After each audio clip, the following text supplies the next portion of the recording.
ചലച്ചിത്ര സംവിധായകൻ കമൽ കൂടി നമുക്കൊപ്പം ചേരുകയാണ്. നമസ്കാരം.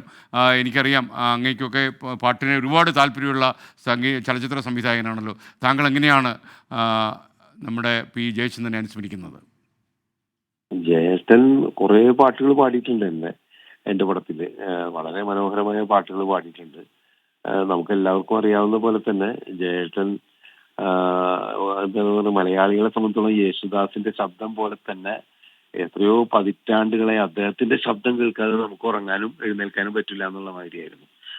ഞാനൊക്കെ സിനിമയിലേക്ക് വരാനൊരു പ്രചോദനമായത് ശരിക്കും ഒരു ചലച്ചിത്ര ഗാനങ്ങളാണ്. അതിൽ യേശുദാസിന്റെയും ജേട്ടന്റെ ശബ്ദം തന്നെയാണ് നമ്മളൊക്കെ ഏറ്റവും കൂടുതൽ പ്രചോദിപ്പിച്ചിട്ടുള്ളത്. എന്റെ ആദ്യകാലത്തെ സിനിമകളിലൊന്നും ജേട്ടൻ പാടിയിട്ടുണ്ടായിരുന്നില്ല. അതെന്താ കാരണം എന്നറിയില്ല. അന്ന് സംഗീത സംവിധായകരൊക്കെ ദാസേട്ടന്റെ പാട്ടുകൾ തന്നെയായിരുന്നു സെലക്ട് ചെയ്തിരുന്നത്. അങ്ങനെ ജേട്ടനായിട്ട് എനിക്ക് വ്യക്തിപരമായിട്ട് നല്ല ബന്ധമുണ്ടായിരുന്നു. ഒരിക്കൽ ചെന്നൈയിൽ വെച്ച് കണ്ടു കഴിഞ്ഞപ്പോൾ പടത്തിൽ പാടിക്കുന്നില്ല എന്നുള്ള പരിഭവം വരെ അദ്ദേഹം പറഞ്ഞ് എന്നെ സഹായിക്കുകയൊക്കെ ചെയ്തിരുന്നു. അതിന്റെ ഒരു വല്ലാത്ത കുറ്റബോധം എനിക്കില്ലായിരുന്നു. അങ്ങനെയാണ് ഞാൻ വിദ്യാസാഗർ നിങ്ങൾ തമ്മിൽ കണ്ടത് എപ്പോഴാണ് ശ്രീ കമൽ? ഞാൻ ലാസ്റ്റ് കണ്ടത് ഒരു 3 മാസം മുമ്പാണ്. അദ്ദേഹത്തെ സുഖമില്ലാതിരിക്കുന്ന സമയത്താണ് തൃശ്ശൂർ പോയി കണ്ടത്. പക്ഷെ എനിക്ക് ഭയങ്കര വിഷമം തോന്നിയ കാര്യം വെച്ച് കഴിഞ്ഞാൽ ഒരു 4-5 ദിവസം മുമ്പ് ഒരാഴ്ചയായിട്ടുണ്ടാവും, ഗുരുവായൂർ അദ്ദേഹത്തിന് ഒരു പുരസ്കാരം ഉണ്ടായിരുന്നു, ഒരു അവാർഡ് കൊടുക്കണ്ടായിരുന്നു. അത് ഞാനാണ് കൊടുക്കേണ്ടതായിരുന്നു. ഗുരുവായൂർ അമ്പലനടയിൽ വന്നിട്ട് വാങ്ങണം എന്നുള്ളൊരു ആഗ്രഹമൊക്കെ ആയിട്ട് അദ്ദേഹം വരുമെന്ന് പറഞ്ഞിരുന്നു. പക്ഷെ അപ്പോഴേക്കും അദ്ദേഹം ആശുപത്രിയിലായി. അദ്ദേഹത്തിന്റെ മകനാണ് വന്ന് അവാർഡ് വാങ്ങിച്ചത്. അപ്പോൾ തന്നെ നമുക്കറിയായിരുന്നു ചേട്ടനൊരു വല്ലാത്ത ശാരീരികമായ അവസ്ഥയിലാണെന്നുള്ളത് അറിയാമായിരുന്നു. അങ്ങനെയൊക്കെ ഉള്ളൊരു ഭയങ്കര ആത്മബന്ധം ഉണ്ടായിരുന്ന ഒരു ആള്. മനസ്സിലായി. നിങ്ങൾക്ക് എല്ലാവർക്കും വളരെ പ്രിയപ്പെട്ടവനായിരുന്നു അദ്ദേഹം എന്ന് എനിക്കറിയാം. ഓക്കെ, വളരെ നന്ദി ശ്രീ കമൽ നമുക്കൊപ്പം ചേർന്നതിന്. സുരേഷ് സജി തൃശ്ശൂരിൽ നിന്ന് ഇപ്പോൾ ഒരു കാര്യം അറിയിക്കുന്നു. നാളെ 10 മണി മുതൽ 12 മണി വരെ സംഗീത അക്കാദമിയിൽ തൃശ്ശൂരിൽ പൊതുദർശനം ഉണ്ടാകും. അതിനുശേഷമായിരിക്കും ചേന്ദമംഗലത്തെ പറവൂരിലുള്ള അദ്ദേഹത്തിൻ്റെ വീട്ടിലേക്ക് കൊണ്ടുപോവുക. സംസ്കാരം മറ്റന്നാൾ നടത്താനാണ് ആലോചന. ചിലപ്പോൾ നാളെ ഉണ്ടാകാനും സാധ്യതയുണ്ടെന്ന ചില വാർത്തകളും ഇപ്പോൾ വരുന്നു. ഹാഷ്മി താജ് ഇബ്രാഹിം കൂടി നമുക്കൊപ്പം ചേരുകയാണ്. ഹാഷ്മി, ആ മാന്ത്രിക ശബ്ദം, കാൽപ്പനിക ഭാവം കൊണ്ട് മലയാളി അമ്പരപ്പിച്ച ആ ശബ്ദം നിലച്ചു. പക്ഷേ അദ്ദേഹം പാടിവെച്ച പാട്ടുകൾ കാലത്തിൻ്റെ വെല്ലുവിളികൾ അതിജീവിക്കും. ശ്രീമാൻ തമ്പി പറയുന്നത് പോലെ അദ്ദേഹത്തിൻ്റെ പാട്ടുകൾ വേറിട്ട പാട്ടുകളാണ്. ആ ശബ്ദവും വേറിട്ടതാണ്. കാരണം ദാസേട്ടനെ പോലെ പാടുന്ന പല ആളുകളെയും നമ്മൾ മലയാളത്തിൽ കണ്ടിട്ടുണ്ട്. എന്നാൽ ജയചന്ദ്രനെ പോലെ ശബ്ദം ഉള്ള ഒരാളെ പോലും, ഒരു മിമിക്രിക്കാരനെയും നമ്മൾ ഇതുവരെ കണ്ടിട്ടില്ല എന്നുള്ളതാണ് യാഥാർത്ഥ്യം. ആഷ്മി, SKN മലയാളത്തിൻ്റെ ഇതിഹാസങ്ങൾ, മലയാളത്തിൻ്റെ തലപ്പൊക്കങ്ങൾ വിട പറയുന്ന വാർത്ത പറയേണ്ടി വരുന്ന ദുര്യോഗം അല്ലെങ്കിൽ സങ്കടം അത് ആവർത്തിക്കുന്നു. പോയ വർഷത്തിൻ്റെ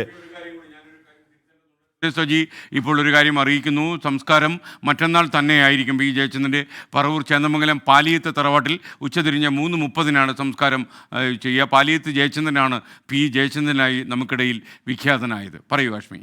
SKN, അപ്പോൾ പോയ വർഷം നമ്മൾ അവസാനിക്കുന്ന നമ്മുടെ സാഹിത്യ സമ്പത്തിനെ കവർന്നെടുത്തുകൊണ്ടാണെങ്കിൽ പുതിയ വർഷം തുടങ്ങുന്നത് നമ്മുടെ സംഗീത സമ്പത്തിനെ കവർന്നെടുക്കുന്നു. SKN അങ്ങനെ മലയാളത്തിൻ്റെ എക്കാലത്തെയും ഇതിഹാസങ്ങൾ യാത്ര പറഞ്ഞു പോകുന്നു. നമുക്ക് പ്രേക്ഷകരെ അറിയിക്കേണ്ടി വരുന്ന സങ്കടം ആവർത്തിച്ചുണ്ടാകുന്നു.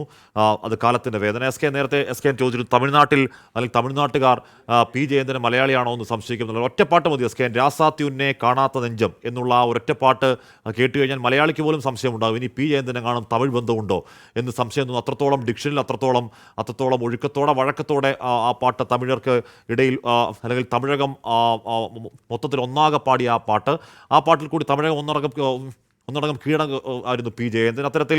അത്തരത്തിൽ തമിഴ്നാട്ടിൽ അത്രയും ശോഭിച്ചൊരു മലയാള ഗായകനുണ്ടോ എന്ന് ചോദിച്ചാൽ ഇല്ല എന്ന് തന്നെയാണ് അതിൻ്റെ മറുപടി. പിന്നീട് തമിഴിലേക്ക്, തെലുങ്കിലേക്ക്, കന്നഡയിലേക്ക്, ഹിന്ദിയിലേക്ക് ഭാഷാതിർത്തികൾ ഭേദിച്ചങ്ങനെ ആ പാട്ട്, ആ സംഗീത സാഗരം അലയടിക്കുന്ന ഒരു 6 പതിറ്റാണ്ടുകൾ നമ്മൾ കണ്ടു.